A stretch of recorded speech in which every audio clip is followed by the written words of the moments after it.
Hola, muy buen día. No, comienzo yo, luego lo cortas. Ponte bien. Bon dia, companys i companyes, soc l'Eric Rey. I jo el Michael Rodríguez. I ara, si em permeteu, us parlarem sobre el llibre que tots ens hem llegit, Presoners del mar, del gran autor i escriptor Arturo Padilla de Juan. És un dels llibres que ara mateix està triomfant entre els joves. Arturo Padilla, aquesta és la seva última novel·la, per al moment és la quarta. És un escriptor de novel·les juvenils, no? Sí. Bueno, us parlaré una miqueta sobre la biografia d'Arturo Padilla de Juan. Va néixer a Montornès del Vallès cap a l'any 1989. Actualment és un dels escriptors més joves del panorama català. La seva carrera com a escriptor va iniciar cap a l'any 2006. Des d'aquest any va començar a escriure els seus 4 llibres i l'últim que va publicar va ser aquest, Presoners del mar. Com veieu, aquí a la portada tenim... És molt senzilla però molt expressiva a la vegada. Al fons es veu el mar i aquí n'hi ha una barca amb una corda i la canya de pescar. I bueno, ara us parlarem i us explicarem una miqueta sobre què tracta aquest llibre. Sí, però abans, si em permets, en la meva opinió personal és un llibre que a mi em va emocionar, oi? Cap allà la meitat del llibre tirant cap al final, no? Perquè sí que és cert que al principi és una mica, no estrany, sinó... li faltava alguna cosa, oi? És un llibre que tracta de dues històries paral·leles que al final, diguem que s'ajunten, no? Trobes la connexió.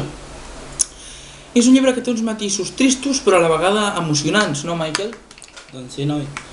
En aquest llibre Arturo Padilla ha aconseguit crear un llibre a la vegada curt, fàcil de llegir, unes 100 pàgines, que sigui fàcil de llegir, oi? Perquè si, Michael, no tens ganes de llegir, no t'agrada llegir, tu te l'has llegit. Bueno, sí, jo sincerament no soc de llegir, però aquest llibre, al principi jo vaig dir em llegiré cap al final per saber de què tracta, però no. Vaig començar els primers dies a llegir-me al principi i com aquest llibre com que té alguna que t'enganxa i bueno, doncs... Sí, et té ensimismat en les seves pàgines. Perquè al principi comença com curiositat i tu tens aquella curiositat de descobrir al final. Exacte. I bueno, doncs m'ho he acabat llegint i la veritat és que és molt maco i molt expressiu en totes les seves parts.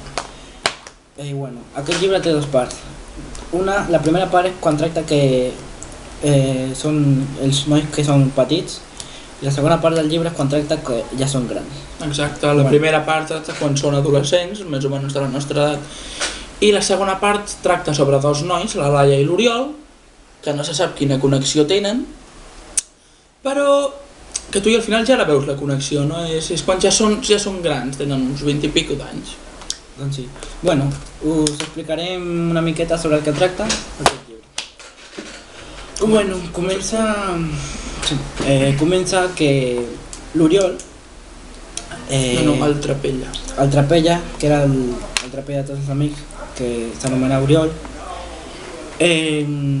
no volia anar a les excursions d'Anglès amb una seva amiga i se'n van anar cap a una platja solitària i a aquella platja es van trobar una barca abandonada i se'ls va passar pel cap ficar aquesta barca al mar, però no es va donar compte que no tenien ni menjar, ni mapa, ni coordenades d'on anaven i el més important que si es perdien ningú els trobaria a faltar durant 2 setmanes. Hacemos una pausa, luego ya lo... Espera.